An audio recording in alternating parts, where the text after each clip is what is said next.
시사 직격은 후보들에게 일자리 대표 공약 3개씩을 꼽아달라고 요청했습니다. 이재명 후보는 돌봄 노동과 같은 사회 서비스에서 일자리 100만 개를 만들겠다고 한 것이 다른 후보들과 달랐습니다. 윤석열 후보는 좋은 일자리는 민간이 만드는 것이며 특히 경쟁력 있는 중소기업을 집중 지원하겠다 밝혔습니다. 심상정 후보는 5대 녹색 산업에 집중 투자하는 한편 국가 일자리 보장제를 도입하겠다고 했습니다. 안철수 후보는 대기업 중소기업 사이의 일자리 미스매치를 해소하겠다고 밝혔습니다. 사실은 이재명 후보와 윤석열 후보는 공통적인 부분이 있어요. 그건 뭐냐면 디지털 대전환으로 굉장히 많은 일자리를 새롭게 만들어내겠다 이렇게 이야기를 하고 있거든요. 자동화, 비대면화, 디지털화의 속도가 빨라지고 있습니다. 5년 이상 걸릴 전환이 코로나 때문에 1년 만에 다 이루어졌다 전문가들은 말합니다. 디지털로의 전환은 전통적인 일자리를 먼저 위협하고 있습니다. 경기도의 한 대형마트. 불과 2달 전까지 박지연 씨는 이곳 식품관에서 계산원으로 일했습니다. 지난해 말 마트 측에서 10여 대의 무인 계산대를 도입했습니다. 그리고 지연 씨와 동료들을 비롯한 계산원 9명이 일자리를 잃었습니다. 협력업체를 통해 해마다 계약을 연장하며 10여 년 동안 일해온 직장이었습니다. 많이 안타깝다. 내가 일을 해야 하는데 이제 그러니까 이 기계가 대신하고 있으니까 또 얘가 생김으로 인해서 제가 할 수 있는 다른 일이 좀 생성이 돼서 같이 이렇게 했으면 좋겠는데 그냥 셀프 계산대가 들어오고 나는 이렇게 딱 빠져버리니까 마음이 좀 찹찹하죠. 코로나 때문에 오프라인 판매가 줄어든 것도 인력 감축의 이유가 됐다고 합니다.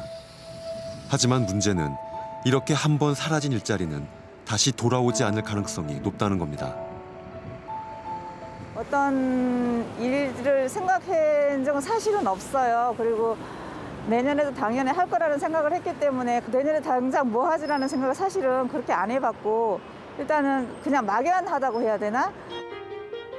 지난 5년 대형 마트에서만 13,000여 명이 일자리를 잃었습니다.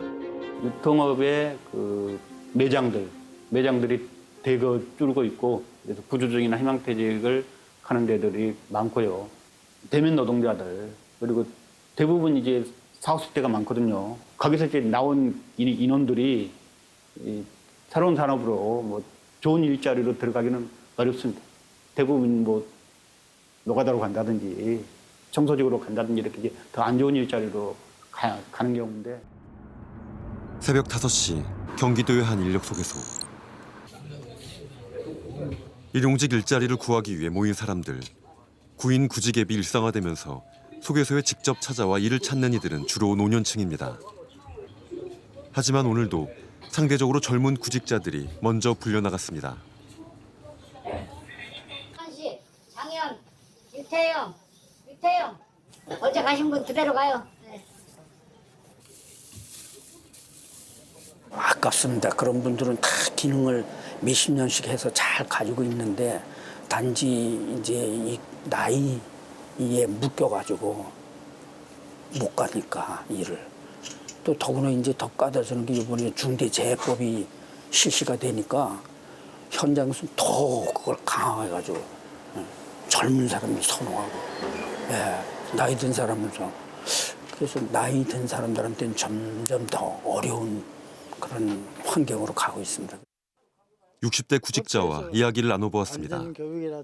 공공근로 일자리도 있지만 보수도 적고 불안정해 선호하지 않는다고 합니다. 취직자리 없으니까 이제 여기 나와서 일 그걸 하려고 계속 나오는 거죠. 은퇴하면 취직할 만한 자리가 없죠. 자리가 없죠 진짜. 그러다가서 뭐 정부에서 일회용 뭐 시에서 공공근로 해봤자 일회용으로 그치는 거지. 그게 장기적으로 몇 년 이어지는 게 아니잖아요. 그거 갖고는 생활 안 되죠 사실은. 가사 도우미 경력 7년의 박미연 씨. 예전에는 인력 사무소를 통해 일감을 받았지만 지금은 가사 서비스 앱을 이용하고 있습니다. 앱이 생기고부터는 1, 2인 가구 이용자가 늘었다고 합니다. 집안일을 할 시간이 없는 직장인들이 주 고객입니다. 가사 서비스 앱은 시간 단위로 가사 도우미를 요청할 수 있는 시대를 열었습니다. 오늘도 2시간 서비스를 요청한 고객입니다. 서비스 앱에서는 장소와 시간만 알려줄 뿐 해당 작업의 노동량에 대한 정보를 제공하진 않습니다. 일주일에 10집 정도 방문하는데요. 보통 제가 다니는 집에 한 7, 80%가 이 정도예요. 지금 제가 2시간 어플 갖고 왔는데 2시간 갖고는 이거 지금 이런 때 같은 것도 다 닦아야 되고 여기 지금 싱크대도 엄청 나거든요. 근데 이게 지금 하루 이틀 전에 때가 아닌 것 같아요. 상황이 어떠하든 미연 씨는 주어진 시간 내에 청소를 마쳐야 합니다. 서비스 앱과 고객 사이의 약속에 미연 씨는 아무런 의견도 낼 수 없습니다. 이게 저희의 일에 안 좋은 점인데 저는 이걸 보고 나면 그날 밥도 못 먹고 그래서 제가 위장병도 생기고 2시간 안에 주어진 일을 끝내기 위해 정신없이 일하고 나면 시간당 13,000원의 보수를 받습니다. 문제는 무리한 일을 반복하다 보니 아픈 곳이 늘어난다는 겁니다. 이제 아침 저녁 손을 많이 쓰고 간 날은 아침에 구부러지도 않고 일어날 때는 뻑뻑해지고 이제 너무 심한 날은 여기가 자기 혼자 이렇게 놀아요. 아마 다들 아실 거예요. 방아쇠 증후군이라고. 4대 보험이 된 사람들은 산재 같은 게 돼야 되지만 저희는 그런 게 되지 않아서 그냥 저희가 개개인이 아프면 병원에 가고 아니면 침 맞고 뭐 그런 식으로 치료하고 있죠. 그래서 이게 크게 하게 돼 있나 봐요. 가사 서비스 플랫폼은 일자리 연결만 해줄 뿐 고용주의 역할은 하지 않습니다. 그 어플리케이션에서 그냥 계약을 하고 나는 누구고 그냥 주민등록증 번호를 알려주고 제 얼굴을 알려주는 것뿐이고 계약서 그런 건 없고 근데 이제 사고가 났을 경우에는 무슨 보험이 되어 있거나 우리를 보장을 해주고 있다면 회사에서 처리를 하고 저희 뭐 월급에서 뭐 어떻게 해야 되는가 그게 없고 그냥 그 건에 대해서 뭐 너는 70% 내고 나는 30% 내고 이런 식이지 그 외에 보장은 아무것도 없는 거죠. 2시간 노동에 대한 보수 외엔 어떠한 보호 장치도 없습니다.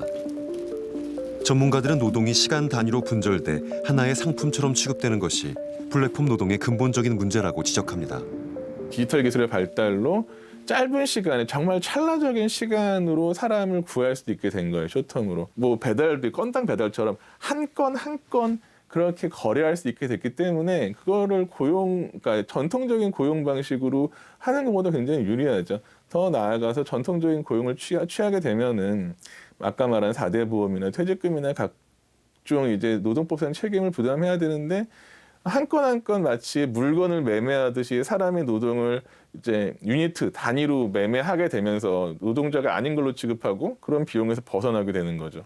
결국 4차 산업혁명 시대의 노동정책의 핵심은 이렇게 양산되고 있는 고용계약을 맺고 있지 않거나 혼자 일하고 있거나 종속노동하지 않는 노동자들을 어떻게 할 것인가 이게 핵심이거든요. 뭐 300만 개 일자리 만들겠다는 이야기도 있고 뭐 몇만 개 만들겠다는 이야기들이 많이 있는데 사실 이런 공약은 의미는 없습니다. 디지털 대전환은 중요하고 해야 됩니다. 그렇게 해서 우리나라 경제도 성장을 시켜야 하는데 그게 일자리로 직접 연결되는 데는 시간이 많이 걸립니다. 그 기간 동안 어떻게 할 것인가가 중요한데 거기에 대한 해법은 이 일자리 몇 개 만들겠다는 이야기 안에는 들어있지 않습니다. 이 개수는 아무도 보장할 수 없어요. 그럼 일자리 몇만 개 공약 이런 걸 볼 게 아니고요. 이런 이야기는 이제 디지털 대전환을 잘할 후보가 누구인가 이렇게 생각하면서 보고 평가하면 됩니다.